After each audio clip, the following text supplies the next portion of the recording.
High Vibe Nation is live. Welcome to the High Vibe Nation, where we have set out to raise the vibration of every human being on the planet. Your hosts on this journey are Sherry Gideons and Pamela Aubrey. So let's join them now in their current interview with a high-vibing individual.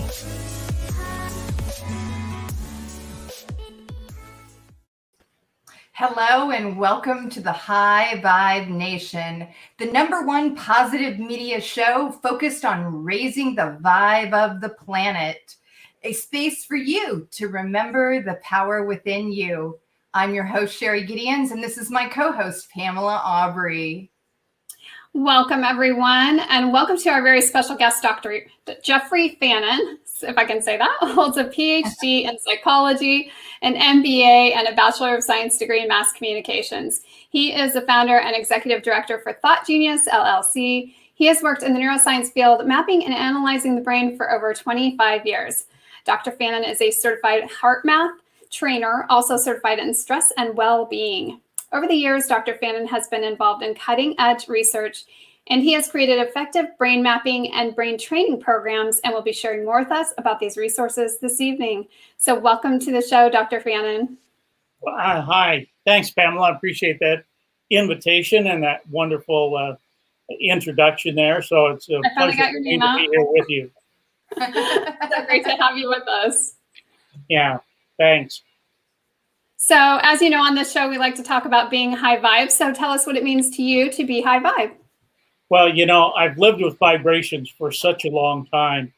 And, you know, there are different ranges of vibration. And so some days I'm high-fiving, high vibing, real high. And other days, where it's very different, where I'm, we all have different emotions, different feelings and things that are going on. And for me, high vibe is, how well are you managing your vibrations? And then also your awareness. Are you aware of where you're actually at in those vibrations? Or are we just tuned in to whatever's going on or whatever chaos is happening in our life kind of thing? So I enjoy it much better when I'm on the high vibe, so I like to be there. Absolutely. That's awesome. That's totally awesome. So, Jeffrey, tell us a little bit about who you are, and let's talk about your new book. Actually, wait a minute. You have 2 volumes that have come out at once. So right. Tell us also, how do you end up releasing 2 volumes at once? Well, it actually was quite by accident. So when I was, I've been traveling around the world and doing a lot of things and did over 4,000 brain maps on meditators and talking to them about how they can meditate better and do this and do that, and worked with a number of individuals out there that are pretty high profile. If I started mentioning a bunch of their names, you would know them. And so it's very interesting for me as I went on this journey, and I started writing those books back in 2008.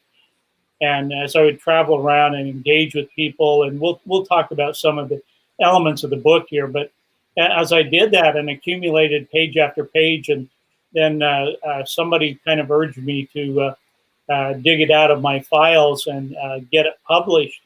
It's one of these things when you're writing a book, and maybe you guys understand this since you've done that it's never quite right, but at some point you have to put the pen down and just go for it. And so I pulled it out, and we were looking at the publishing and all of that. And so then it was like 520 pages of stuff. It's like, oh my gosh, that's too big.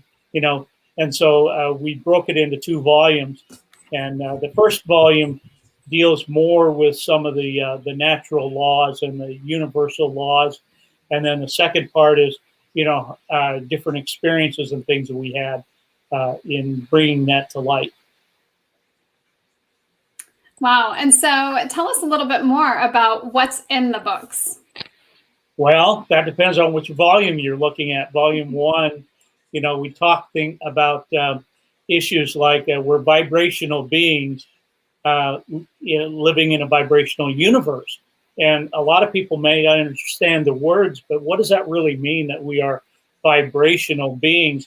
And so when you start to look at the quantum physics of things like that, that we are vibrational beings, that everything, all matter has a vibration. So when we're talking about things on the spiritual side, or just the vibration itself, and if anybody's ever seen the double slit experiment, it talks about the difference between, the vibration itself, and then through the observer effect, we're able to see that it deals with particle matter.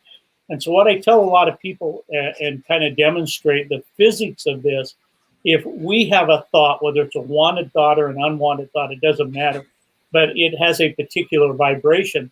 And if you hold that vibration, that thought, wanted or unwanted, for 17 seconds, then other energy that is vibrating like it will be attracted to it. Now, what happens when those things come together? It creates this thing called the constructive interference pattern. And so the energy in each of those vibrations comes together and creates this constructive interference pattern. Now, what does that mean? It means that it's taking the energy from wave A and wave B, combining them. So instead of 1 and 1, now you have the energy of 2. And so you hold more of those vibrations, to attract the same type vibration, 3, 4, 5. Once you pass 68 seconds, science tells us that what happens is it creates enough energy that now it can affect particle matter. That's how we create our own reality. So we are vibrational beings living in a vibrational universe, and it's more an issue of how are you managing your vibrations at any given moment. And so the other part of the equation here deals with if you have a wanted thought and then an unwanted thought. Well, what they're going to do is they're going to cancel each other out. So instead of 1 and 1 getting the energy of 2, now it's going to be +1 and -1, and it's going to cancel each other out. So now you're putting resistance into the field and pushing back the very thing that you're trying to attract. Wow, that is so interesting. So it's interesting that somehow we, humanity, are all bound together. So how does that actually work?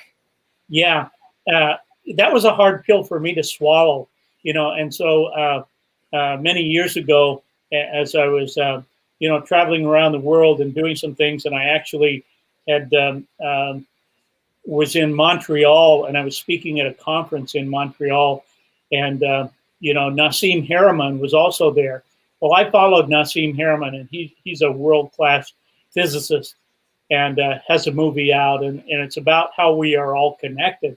So from the science side, he was able to explain to people how we are all connected. And that's one of the things, that we were talking, before the show about our vibrations and with coherence. And one of the things that happens when we look at the energy field around us, and so you can liken it to a cell phone. A cell phone is going to have a field around the cell phone. And in that field is going to be the text message, the email, the conversation, whatever it is. And that field is going to connect to the cell tower, and so those two fields connect together. We as human beings and all matter on this planet have an energy field, a particular vibration. So when we get in the proximity of someone else, our field is going to interact with their field. And I was kind of showing this to Sherry when she was here getting her brain map, of how when I would walk behind her, my energy field would act with her energy field, and then the waves on the screen would go all over the place until they become coherent again. So in the aspect of that, when we walk into a room, we can tell whether somebody is happy, whether they're sad, whether they're upset, whatever that is, and that's part of our intuition. But we come together in that we are all connected. So if we come into a room full of people, we are going to be attracted to the people that are most like the vibration that we're giving off. Does that make sense? Total sense. Absolutely. Fascinating. Well, and along with that, go ahead. I was just going to say that if you're giving off a negative vibration, or maybe you have you're needing something and your needs are not being met, you're going to be attracted to the person who is most like you, not the one that's going to help you, but the one that is most like you. And so oftentimes we will get engaged in a relationship with somebody, and maybe they're not the best person for us. And, down the road, we find out that our vibrations, they don't match at all. And so the more there is a disparity between your vibration and somebody else's vibration, the less and less you want to be around them. So that's when we like to be around like-minded people, because they're vibrating at the same rate. So fascinating. And so along those same lines, then do we have the same kind of connections with people who are distant from us, but that we know well? And how does that play out in the collective?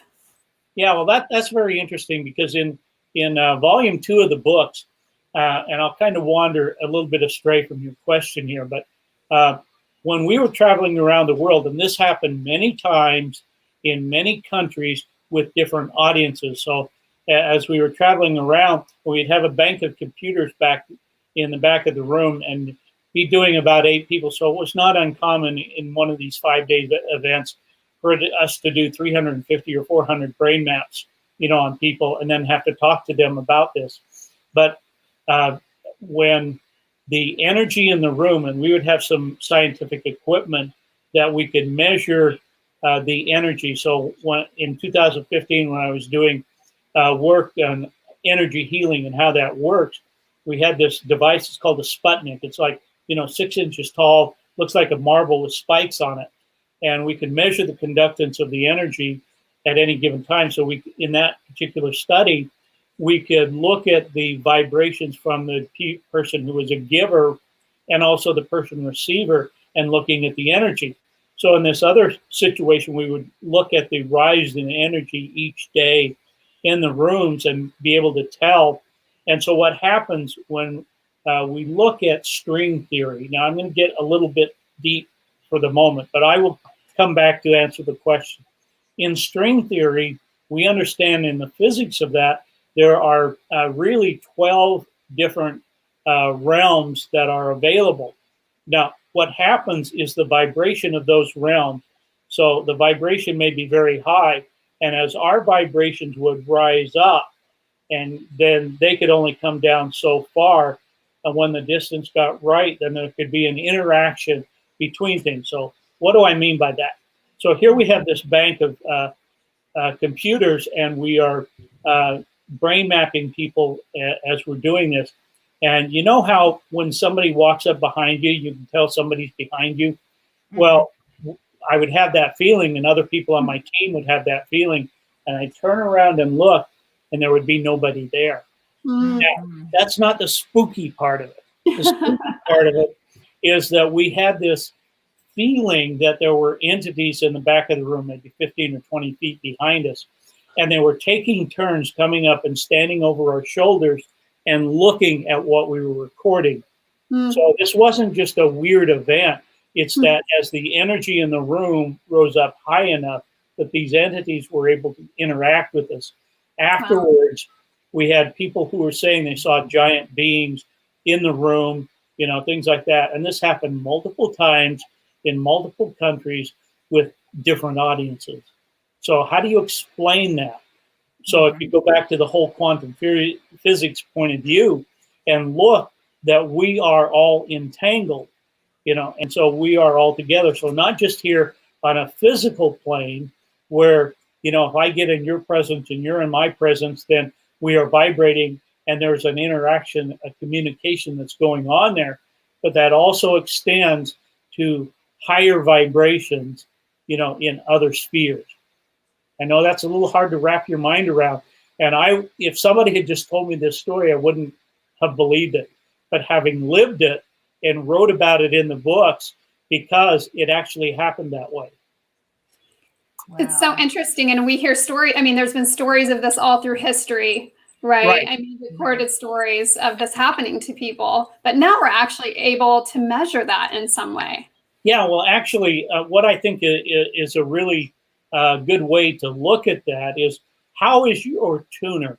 So let's take, for example, that the average person, their tuner or their brain, if you will, is 0 to 60 hertz.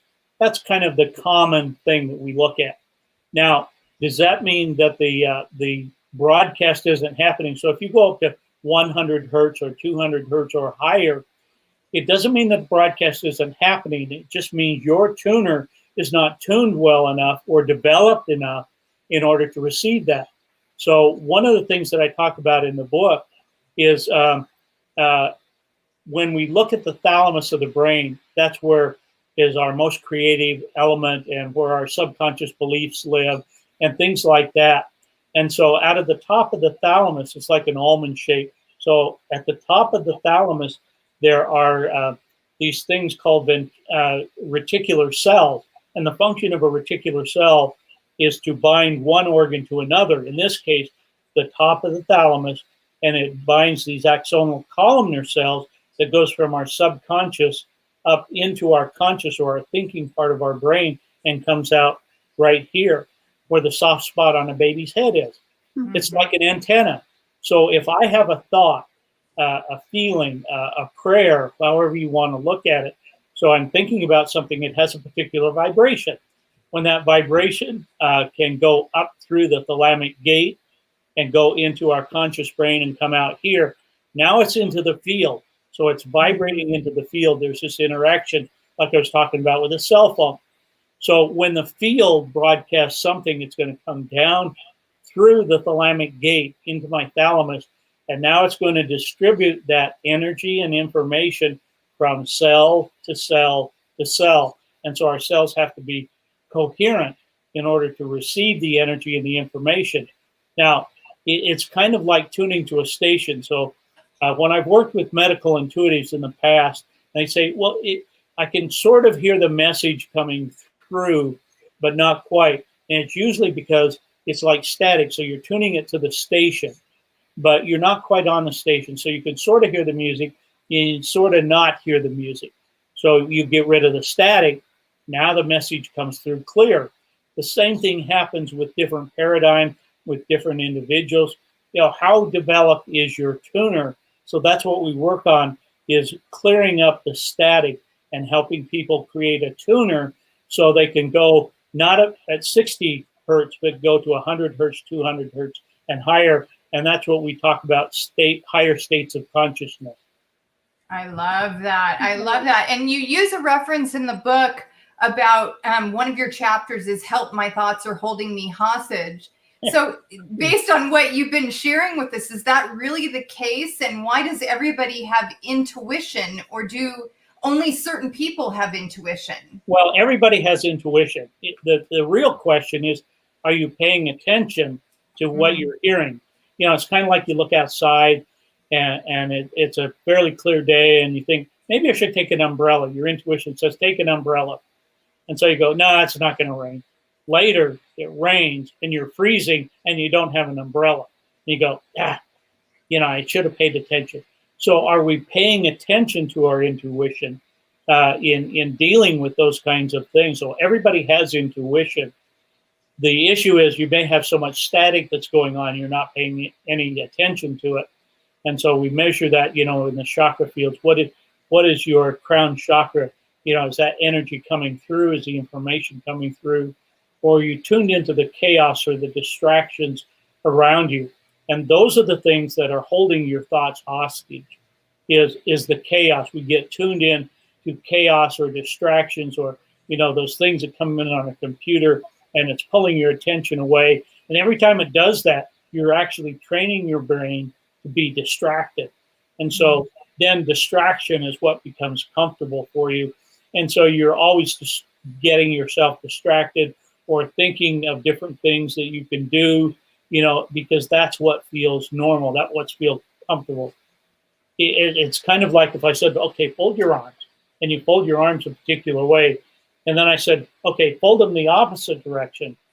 Let me ask you a question. Which way's right? The way that feels comfortable. Yeah, well, that's exactly right, Sherry. It's whatever is comfortable because you've developed the neural pathways that's what is familiar to you. So the real question is, where do you want to be? You know, one of the things the projects that I'm working on is a group called Vibra Vision, Vibravision. So these are people who can put bandages over their eyes, put a blindfold on top of that. They can drive go-karts. You can drop colored beanbags in their hand and they can't see it. They can tell you what color they are as fast as they can do that. They can read from a book, you know, with their eyes covered. They can do all of these things. So for the last 2 years, we've been measuring the brains of those people who can do that because it's a higher state of consciousness. You know, I have people that I've been working with that actually have no eyeballs and could do this. Wow. You know, so explain that, you know. Mm-hmm. Well, and that's so interesting because once upon a time I was a massage therapist, and one of the things that I found out relatively quickly was that it was like I would get information from someone else's body as to what I needed to do. And I always wondered how does that transfer take place, and I always felt like I was sort of almost in a meditative state when I was doing the work. So how do we start to tune out the static and move into that space, you know, more consistently? Well, one of the ways is, first of all, is meditation, being able to meditate. And so having traveled around the world and done 4,000 brain maps on people, the one thing I learned is most people have no clue how to meditate, you know. And so it's learning how to quiet your mind, how to do those kinds of things. So I'll offer a little tip to people who are watching here. And that is, you know, you don't have to have a mantra in order to do that. Guided meditation is really just relaxation. So what you need to do is find something to focus on.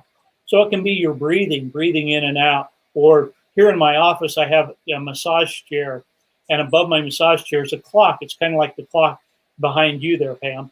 And I hear the tick-tock of the clock. And so I will focus on the ticking of the clock, which allows me to go deeper and quiet my mind as I do that. And then the key is shut up and pay attention. You know, what is the message is coming through? You can put a question out there. You know, today I would like to know more about this or that, or, you know, I'm dealing with this issue or that issue. You know, what is it I can do? And you'll very often be led to where you need to go. You don't have to meditate for several hours to make that work. 15 or 20 minutes is usually enough for most people if they are accustomed to what feels familiar, you know, in being able to do that and do it consistently and having a methodology of what you can do in order to meditate better. So the meditation will help you clear your mind and clear the static out of there. Wow, that's awesome. So you talk about universal laws and how suggesting that they affect every one of us all the time, every day, whether we're conscious or unconscious of it. What is a universal law and how do they affect all of us? Well, one of the easiest to talk about is gravity. You know, we know what gravity is. Well, we sort of do. We know gravity exists. Let's put it that way. We may not be able to explain gravity or even understand how or why it works, but we are affected by that. And if some person says, well, I don't believe in gravity, well, you can climb to the top of the highest building around you and step off and say, I don't believe in gravity, all the way down. But gravity is still going to work, whether you believe in it or not. It's like the law of attraction. The law of attraction is a secondary law to our own vibrations. If we are not getting in the vibration, then we are putting resistance in the field. Or, you know, the question becomes, what message are we putting out there? And so if we are putting the wrong message out there, if we don't even know what it is we want, you know, then how can we align our frequencies to get what we want when we don't even know? Are we putting a mixed message out there? You know, and so we're not controlling those things and doing that. So this is about these laws that apply. There's also the law of cause and effect. Now, I'm here to tell you that the law of cause and effect, you say, oh, yeah, the law of cause and effect. Well, there is a cause and there is also an effect. You're the cause and you are also going to receive the effect of that. So whatever you're putting out there is going to come back to you. So you got to be careful. What kind of message are you putting out there? Are you in control of that message? Are you thinking about the kinds of things that you want to do? And that's where commanding the power of thought comes in. Learning how to do that, because most of us do not know how to do that. We may do it here, there, with this situation or that situation, but we don't understand the physics of that. We don't understand the application of that, and most of us do not think on purpose. We don't think with a purpose in mind. We simply will create by default whatever our brain is doing, and that's what comes back to us. That's how we create our reality. So if you're not getting the reality you want, you need to learn how to train your thinking, train your thoughts, because everything is thought. Thoughts are things. Mm-hmm.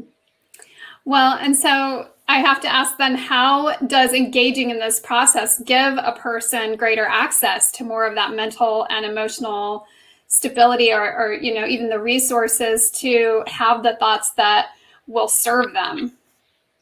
Pam, that's a really great question. I like that one, because when we look at, and we talked just briefly about coherence, and one of the things I've learned in a lot of the research is that our cells have to be coherent so it can transfer energy and information from one cell to the next. So there are 4 domains of resilience. There is mental, there's emotional, there's spiritual, and there's physical. Now, the key to this is flexibility. There has to be flexibility in each one of these domains. And at the center of where all of those domains are is coherence. So that's what we need to be able to do. So by dealing with the flexibility in each of those domains, let me give you an example. Let's look at physical.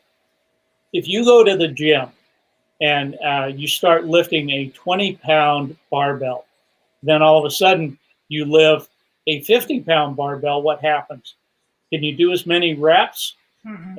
No, because you don't have the strength and you don't have the resilience. But the longer you lift that 50-pound barbell, what happens? You get more resilience, and so you have more flexibility. The same thing with emotions. If you learn how to manage your emotions and know what they are, and I'll give you an example here. One of the things that I talk about in the book is our point of attraction. So I have a list of emotions there. And so I'll ask you a question here. If a person who is, let's say they're a worrier, that they worry about a lot about things, and so that has a particular vibration to it. Can a person that worries a lot, can they go to excitement or exuberance? The answer, yes. You're shaking your head. Yes, they can do that. The problem is they can't sustain it because most of their thoughts are around, worry, discouragement, confusion. And so what we have found over the years, and science has taught us this, is that those vibrations, the lower, denser frequencies, most people don't go more than 5 categories in either direction. So if they're at worry, they won't go more than 5. Can they go up to excitement? Sure, but they can't sustain it because they're not training their brain or their emotions in how to stay in that vibration. And that's part of what I think high vibration is all about, is learning how to have those high vibrations. But we also have to have the contrast, the yin and the yang. So we have to understand, what we don't want in order to use our free will to choose what we do want. And that's the important part of this. Are you choosing the emotions that you want in any given moment, or what is your point of attraction? The other one is spiritual. And so when we look at spiritual points, the flexibility here is understanding what your values are. What do you subscribe to, and how do you live your life? And then the flexibility comes in being able to understand and accept other people's values. Whether you agree with them or not doesn't matter, but are you flexible enough, because it is a vibrational thing that's happening for people, in that spiritual realm, and to be able to have the fluidity to move, not give up the space of where you're at to totally take on their space. You probably experience this with people, that you get away from them and it's like you feel drained. And I call them energy vampire. So you're vibrating at a high rate, somebody with a lower rate comes in, and all of a sudden, when you get away from them, you feel drained. You have to have a way of replenishing that rather than depleting that vibration, that emotion. And then, of course, the last one is mental. So as we look at the mental aspect, what is our focus? What is our concentration? What are we tuned into? And if your concentration and your thinking is all over the place, you're going to be tuned in to whatever is influencing you at the moment. So is that something you really want to have? You really want to go there? Who do you hang out with? What kind of television shows do you watch? What kind of books do you read, or audio books that you listen to? Are you feeding your brain the things that's going to keep you in a higher vibration so that's what feels normal? Yeah, absolutely. So Lynn is asking, how can you change it? So how can you change it? Lynn, that's a really terrific question. I probably hear that on a daily basis from people, because once you understand the theory of it and sounds good, then the question becomes, what do I do about this? Mm-hmm. And so that's one of the reasons why I have programs that I work with people. One of the first things that I will do, unless they can come to me and get a brain map like Sherry did, is that I have a kit that I can send to people anywhere in the world. So in this kit, we do two things. We measure your cellular function and your cognitive function. And so the first part in the kit, you poke your finger, put a couple of drops of blood on the card, we send it to the lab, and it will show us the relationship of your cellular function. And if you're familiar with any of Bruce Lipton's work, and he talks about the right environment for your cells, and there's a whole bunch of other things that are involved in a lot of that stuff. For example, when we look at our environment, there are a lot of things in our environment that is creating what we call oxidative stress. And so as we look at that, and if you take an apple and you cut it in half, what happens?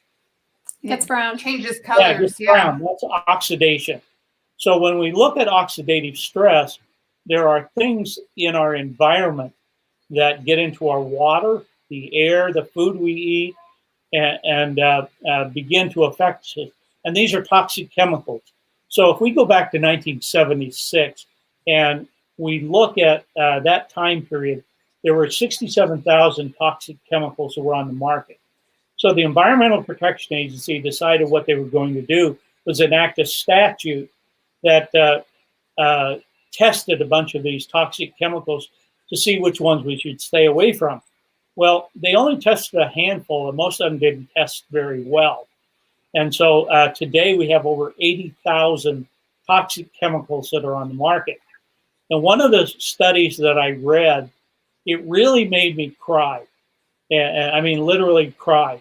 And that is, they were taking the blood from the umbilical cord of 300 mothers who were having babies. And what they found is, as an average of these 300 mothers, that these babies, before they took their very first breath of life, that they had been exposed as an average to as 276 toxic chemicals. Now that's pretty disturbing. Mm-hmm. So if you translate that into, as we get older and this oxidative stress, we understand that there are over 200 diseases that are a result of that. And so this is why we have a higher incidence today.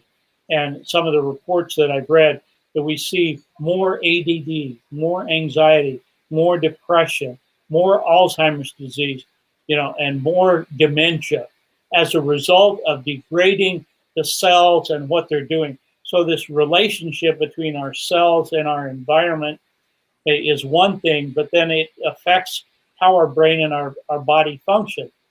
So if I can offer one more thing that factors into that, it has to do with antioxidants and free radicals. We've all heard about that, that if you eat enough vitamin C and enough vitamin E and get a little bit of vitamin D in there, you should be good.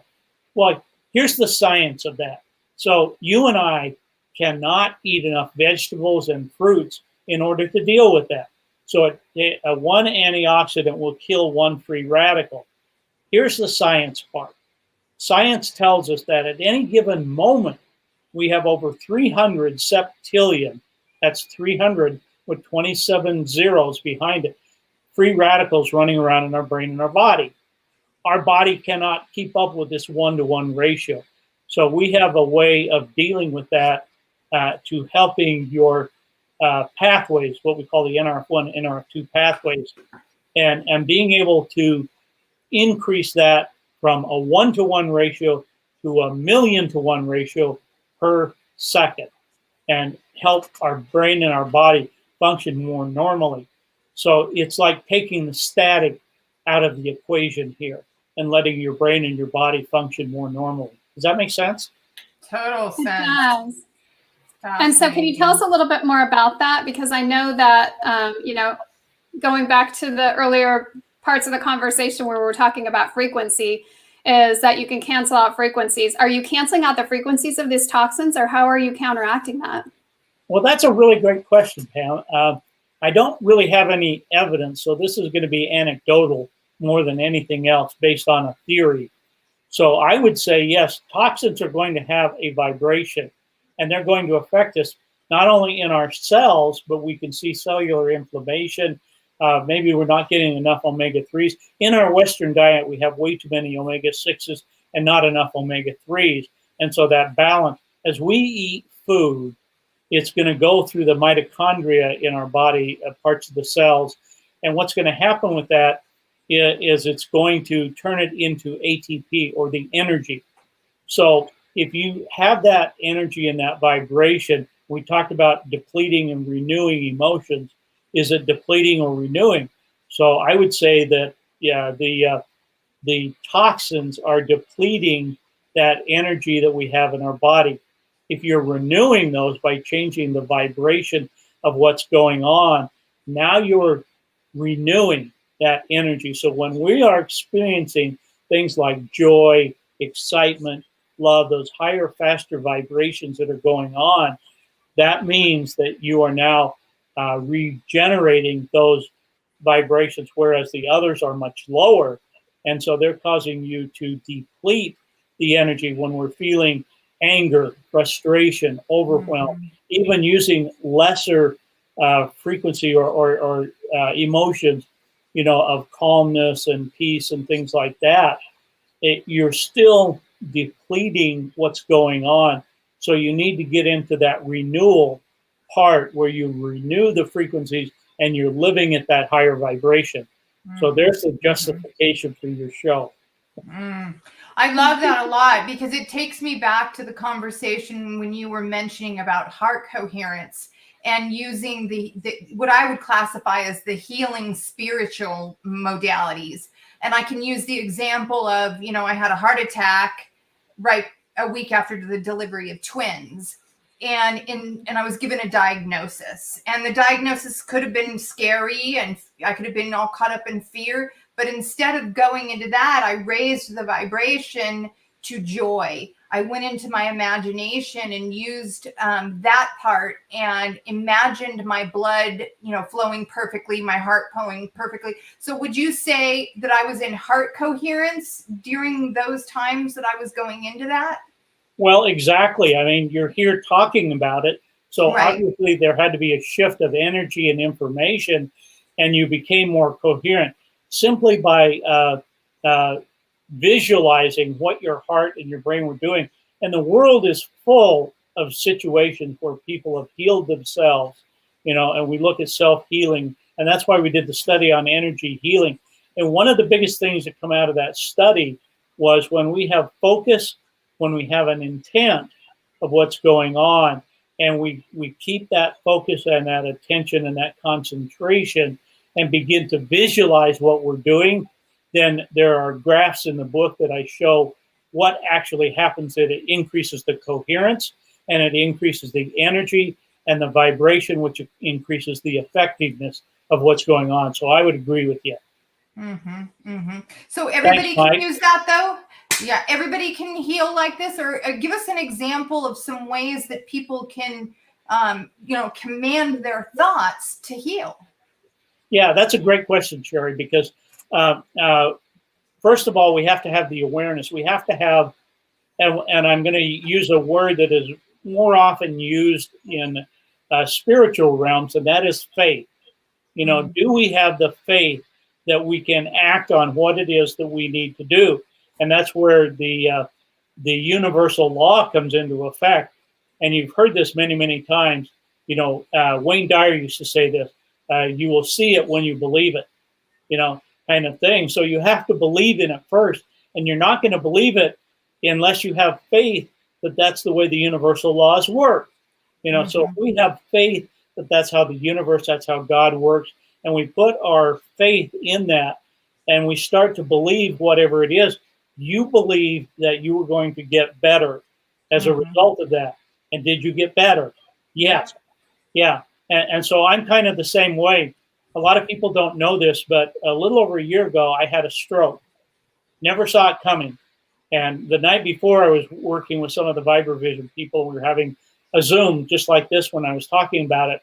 In the morning, I woke up and I couldn't open and close my left hand, and I couldn't speak.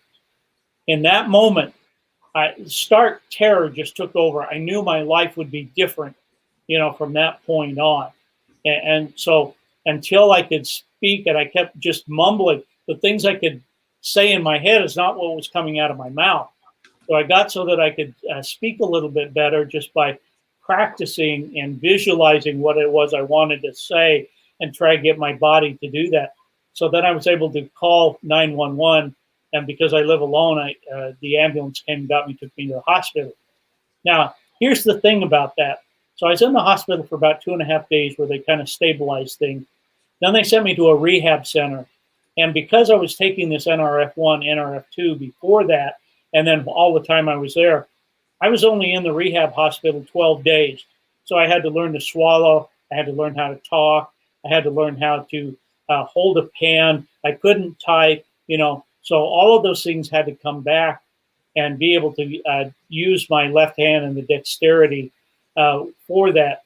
And it's because the vibration in the cells and the having an intention of where I wanted to go, then feeding the cells the right thing and keeping them in the right environment allowed that coherence from cell to cell, be able to transmit the information.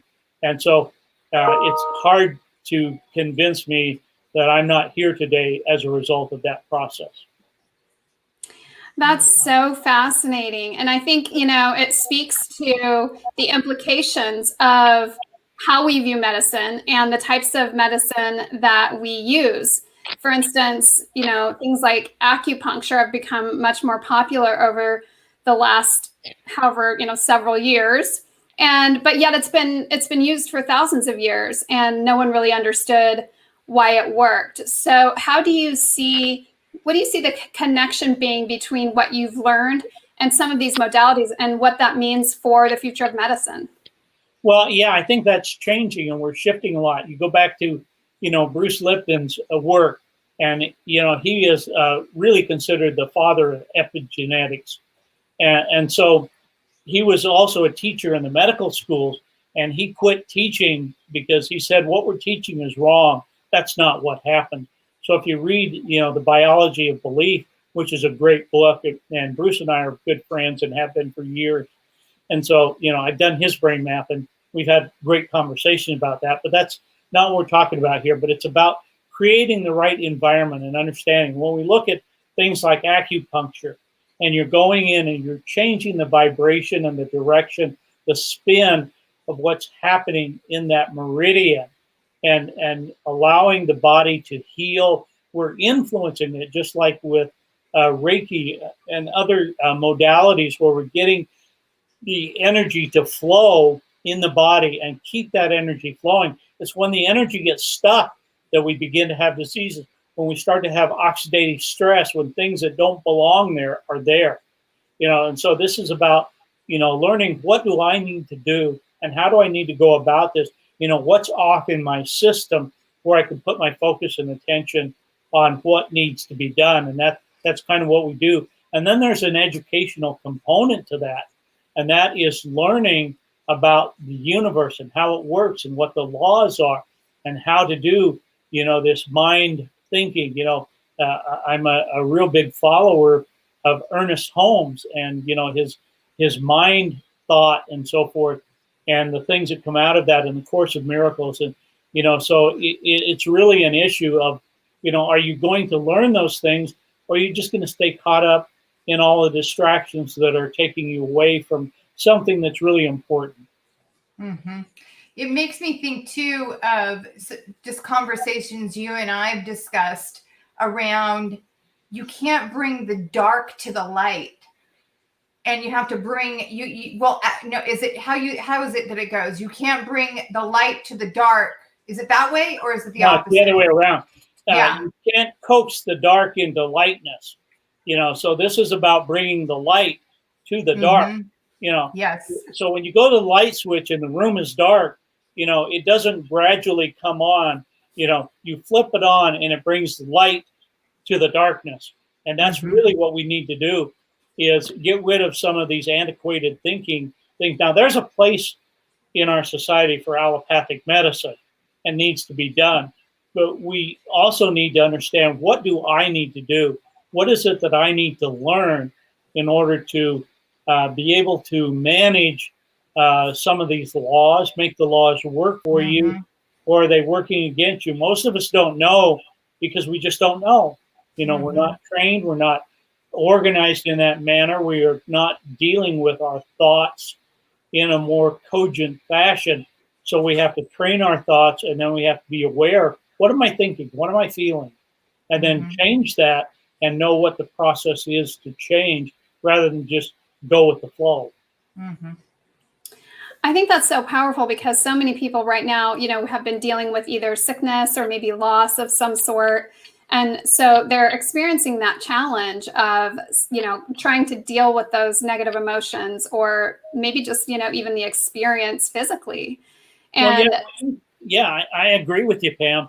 And so it's about doing what you need to do, but also using some of your intuition of what to do and paying attention to what it's telling you, because most of us are like the rain example we used earlier, should have taken an umbrella, that we're not willing to say, know the difference, the discernment between those intellectual thoughts and our intuitive thoughts. So I was in a movie called PGS, Your Personal Guidance System Intuition.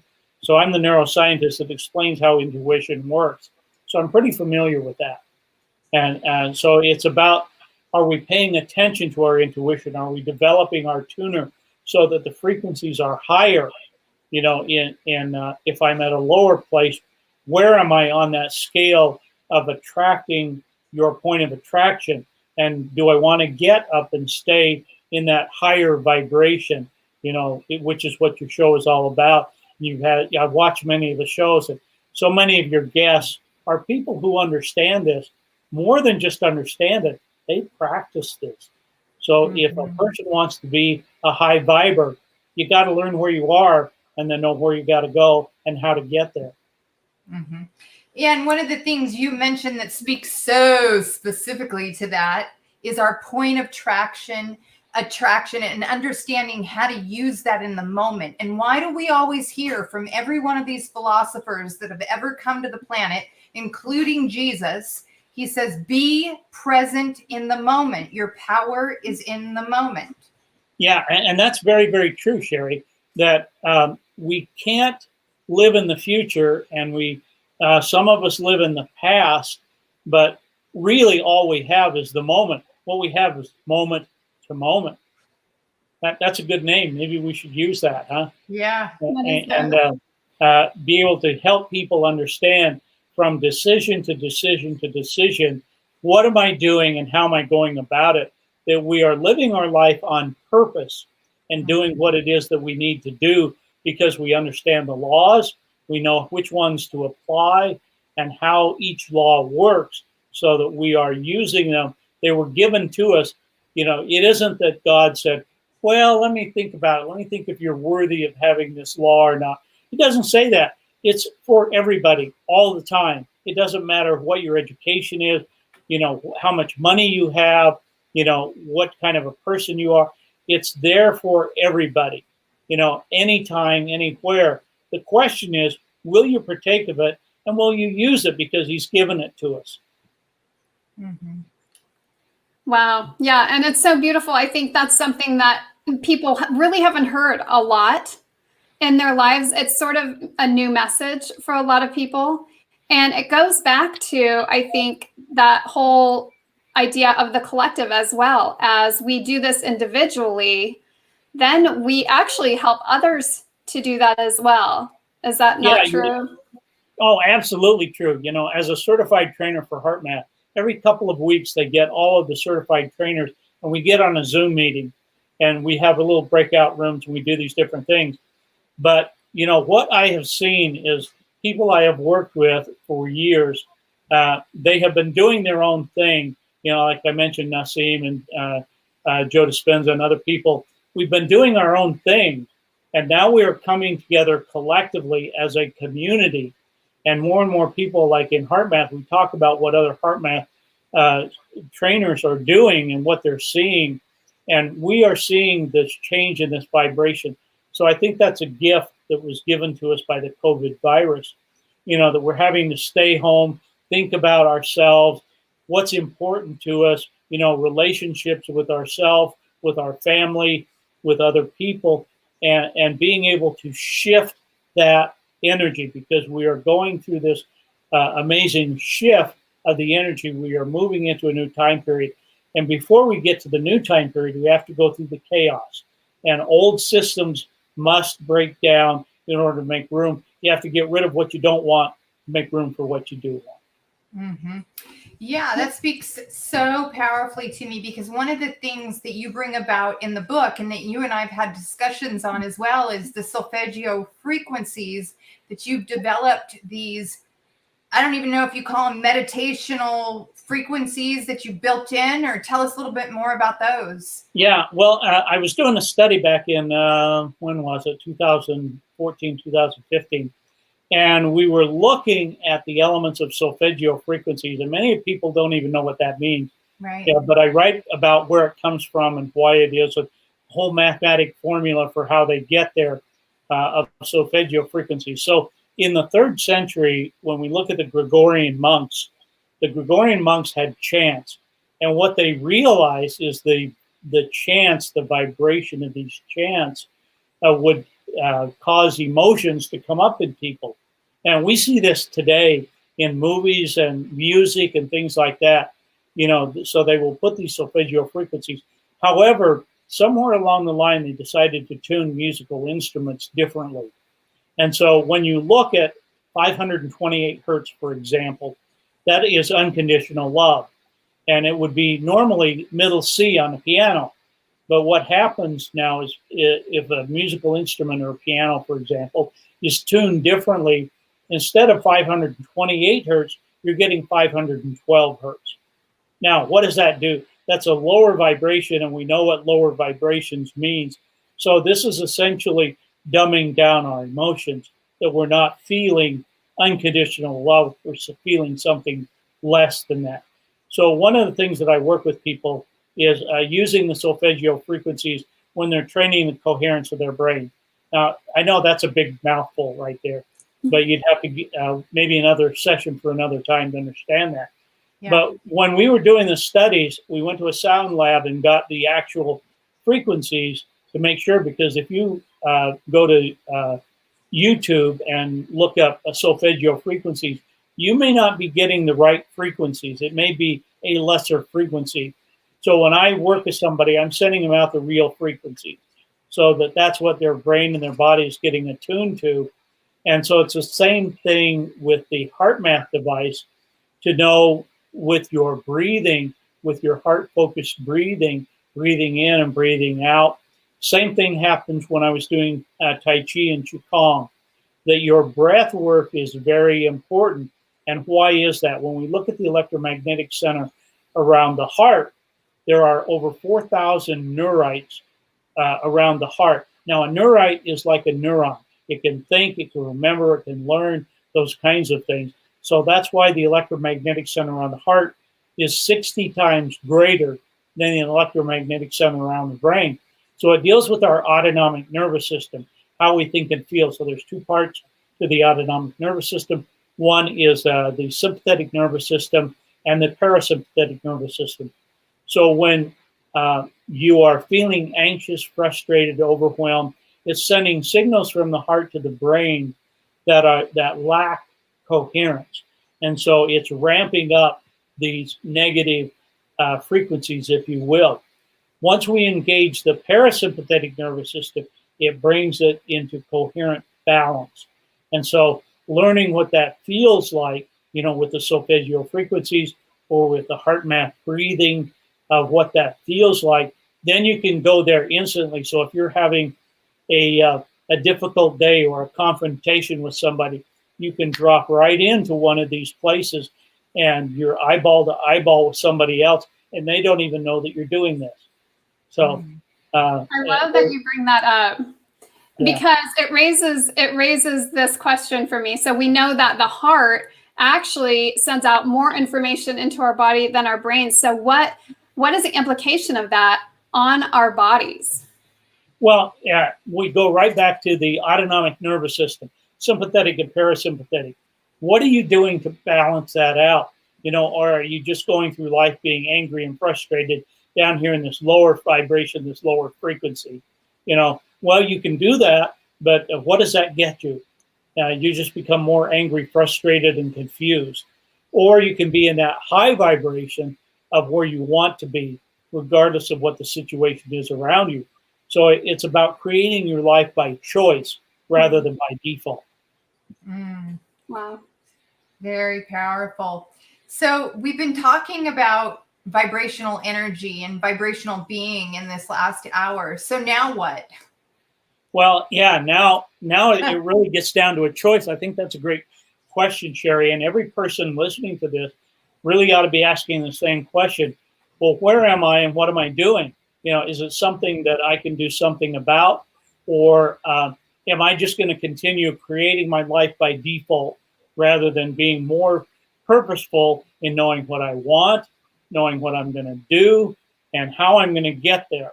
And making conscious choices, conscious decisions, moment to moment.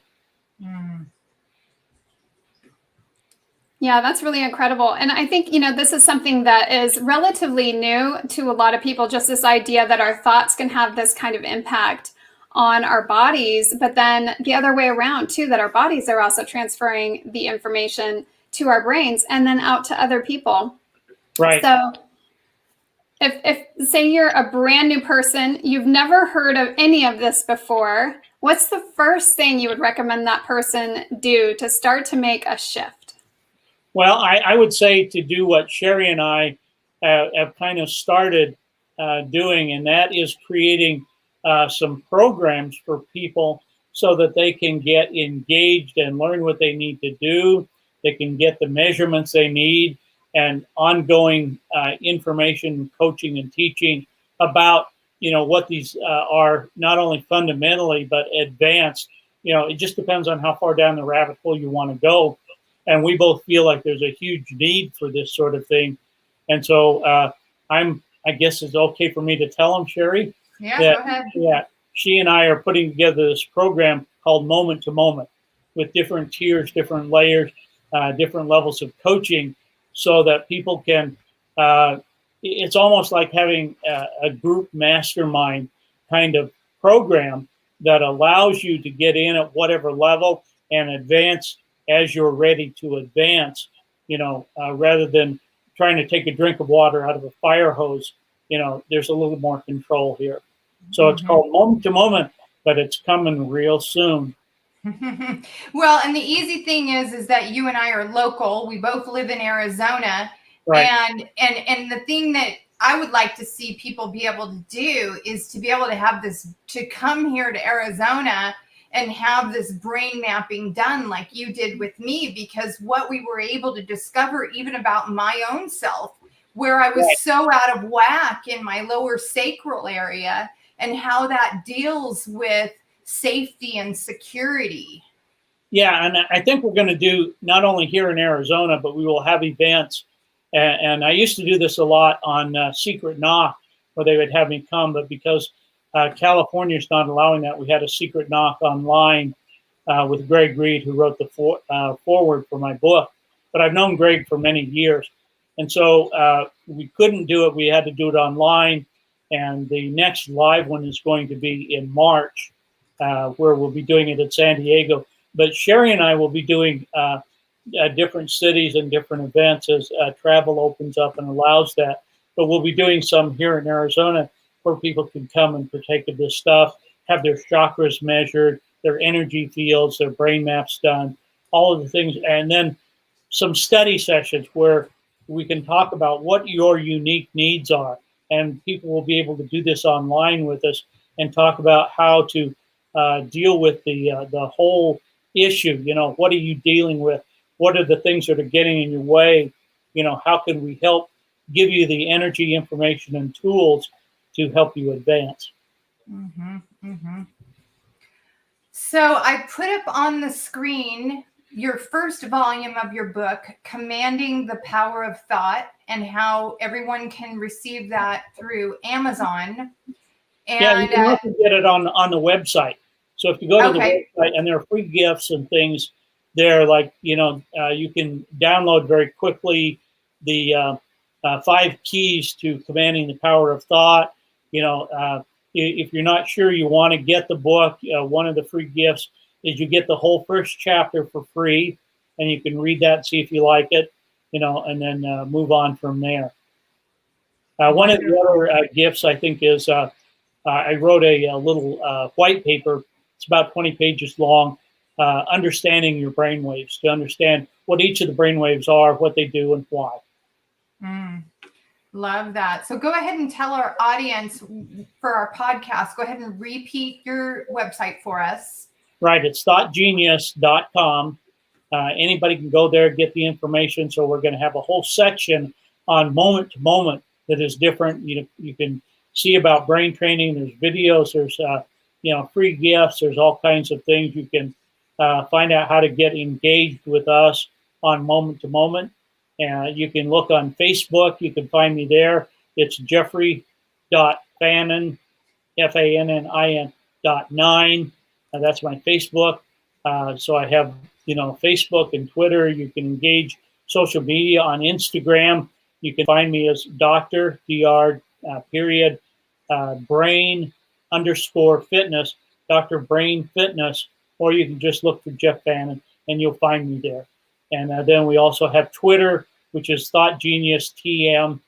So I look forward to not only passing a lot of this information to you. Oh, we forgot the LinkedIn one. LinkedIn is Dr. Fannin, PhD on LinkedIn.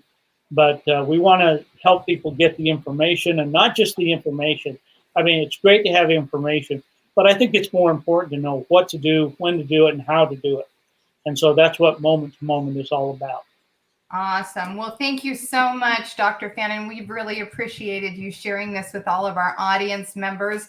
And thank you, all of our audience members, for your ongoing support as always. The show is just getting bigger and bigger, and higher vibrations are spilling out all over the place. So Pamela and I are grateful for every single one of you and what you bring. And thank you for sharing it out. Pam, why don't you go ahead and share with our audience how to find us? Well, you can find us on the web, of course, at thehighvibenation.com, also on Facebook at The High Vibe Nation, and of course on Instagram at The High Vibe Nation. Awesome. Well, thank you all once again, and we will see you on Wednesday night. We are available on Monday nights at 5:00 p.m. Pacific Standard Time on The High Vibe Nation. And we are available on Wednesdays at 5:00 p.m. Pacific Standard Time on The High Vibe Nation. Until then, have an amazing next couple of days. Bye-bye now. Bye. From everybody here at the High Vibe Nation, we want to say thank you for choosing to raise your vibration. And of course, please like, share, and subscribe. If you need to find us on the web, check us out at www.thehighvibenation.com. Looking forward to seeing you on the next episode, and keep high vibing.